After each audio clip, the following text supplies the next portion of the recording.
Oke, bismillah. Assalamualaikum warahmatullahi wabarakatuh.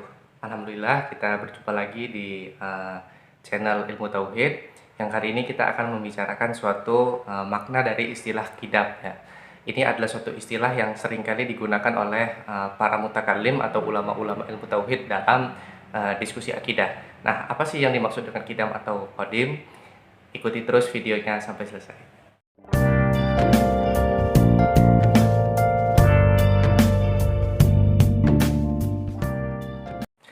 Jadi qidam ini secara lugawiyah dia diambil dari bahasa Arab ya, artinya tidak berpermulaan, tidak berawal, tidak mengalami kejadian dan seterusnya seperti itu. Nah, qidam ini memang adalah lafal yang tidak terdapat di dalam Al-Qur'an ya. Jadi kalau kita lihat uh, dalil nakli untuk menyifati Allah itu tidak memiliki permulaan, kita bisa lihat di Quran surat Al-Hadid misalnya, di situ Allah berfirman wal awal wal akhir wal dhahir wal batin. Dialah yang awal dan yang akhir, yang dohir dan yang batin begitu. Nah, awal di sini maknanya tidak berpermulaan gitu ya. Jadi Allah itu tidak berpermulaan dan juga tidak akan berakhir seperti itu. Jadi kita biasa belajar ilmu tauhid, Allah itu bersifat dengan qidam dan baqo begitu, tidak berawal dan tidak berakhir.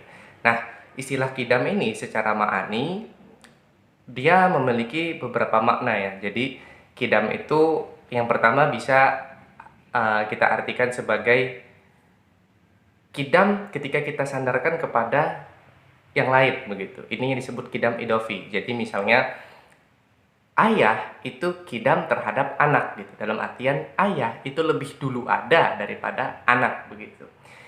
Tapi kalau terhadap kakek, ayah tidak qidam gitu.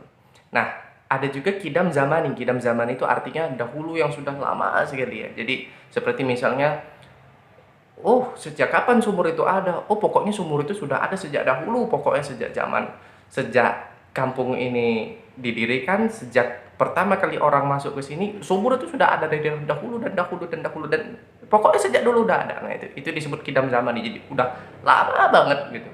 Itu disebut dengan kidam zamani. Nah, kemudian ada juga jenis yang ketiga yang disebut dengan kidam dati. Kidam dati itu artinya tidak berpermulaan. Nah, inilah kidamnya Allah Subhanahu wa taala. Jadi dahulunya itu, dahulu yang dimaksud memang benar-benar dahulu, yang dahulunya itu memang nggak ada awalnya, benar-benar nggak ada awalnya gitu. Jadi sejak dahulu memang sudah ada begitu loh, tidak pernah diciptakan, tidak pernah dijadikan, tidak pernah bermula seperti itu.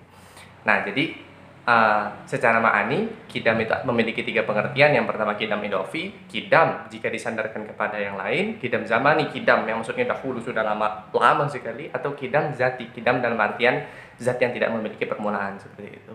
Qidamnya Allah Subhanahu wa taala. Jadi secara lughawiyah qidam itu diambil dari bahasa Arab, artinya tidak berawal, tidak mengalami kejadian, tidak berpermulaan, atau dahulu ya, bisa diartikan dahulu.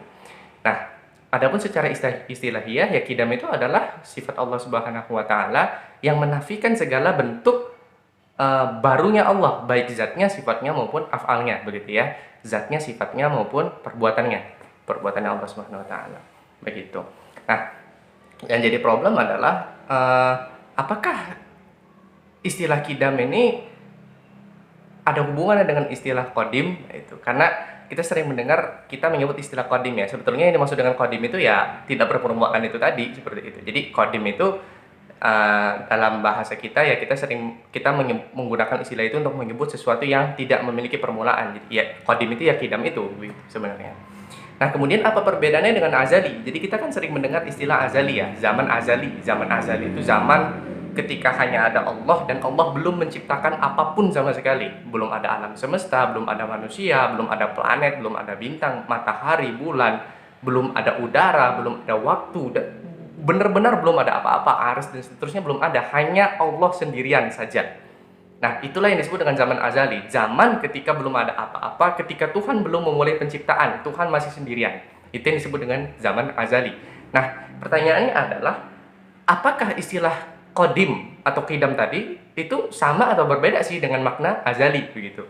Nah, Sebetulnya qadim dan azali itu ulama sendiri sudah terbagi beberapa pendapat ya. Jadi pendapat pertama mengatakan qadim dan azali itu adalah dua istilah yang sama tanpa perbedaan sama sekali. Jadi qadim dan azali itu ya sama, artinya tidak berpermulaan seperti itu. Tapi ada juga ulama yang membedakan. Jadi qadim dan azali itu berbeda. Ada ini pendapat yang lain lagi yang membedakan antara qadim dengan azali. Di manakah letak perbedaannya?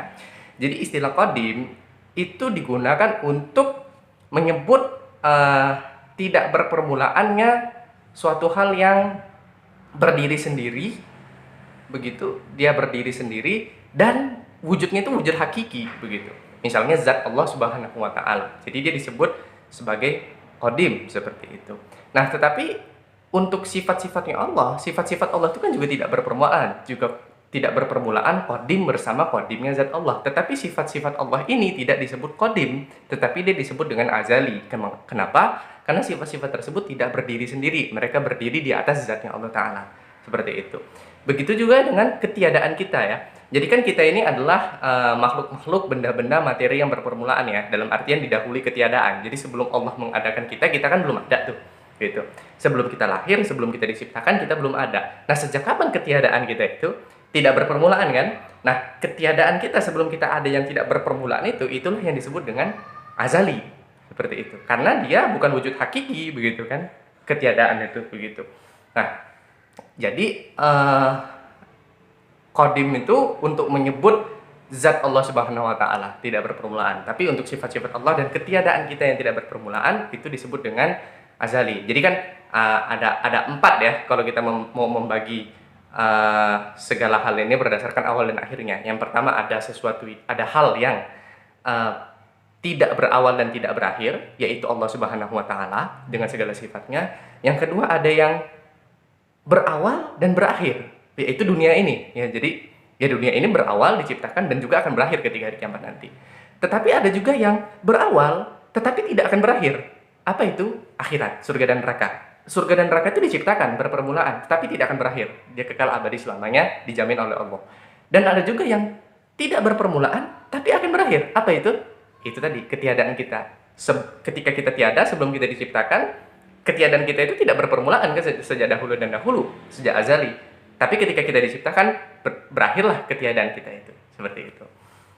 Nah, dan pertanyaan lainnya adalah, apakah sifat qidam dan azali itu boleh kita gunakan gitu? Apakah penggunaan istilah itu tidak bid'ah seperti itu ya? Karena sifat-sifat ini tidak ada di dalam Quran, kan ada yang mengatakan seperti itu. Sebenarnya tidak ada masalah dengan penggunaan istilah itu. Istilah itu kan tidak perlu dimasalahkan karena yang diinginkan itu maknanya begitu. Jadi sama seperti ketika di Quran disebutkan Allah itu Ar-Razzaq, misalnya Maha Pemberi rezeki. Lalu ketika saya mengatakan Allah yang memberi saya makanan, apakah itu bid'ah? Hanya karena lafal Allah yang memberi saya makanan tidak ada di Quran. Nah, apakah saya tidak boleh? Apakah lantas bid'ah ketika saya mengucapkan Allah yang memberi saya makanan? Tentu tidak kan? Karena di Quran sudah ada Allah itu Ar-Razzaq. Ya, Ar-Razzaq yang Maha memberi rezeki. Jadi, yang memberi rezeki itu termasuk memberi pakaian, memberi makanan, tempat tinggal, memberi istri, memberi kesehatan, memberi kehidupan dan seterusnya. Jadi, tidak salah ketika saya katakan Allah yang memberi saya makanan. Itu masuk ke dalam makna Ar-Razzaq tadi, begitu kan? Begitu juga ketika di Quran dikatakan Allah itu al-awwal begitu ya. Jadi tidak ada masalah ketika kita sebut Allah itu qidam, azali atau dan seterusnya, karena intinya adalah tidak berpermulaan kan, intinya itu maknanya yang diinginkan. Jadi tidak ada masalah. Dan kalaupun memang tidak suka pakai istilah tersebut karena tidak ada di Quran begitu, ya cukup pakai istilah awal. Itu saja solusinya.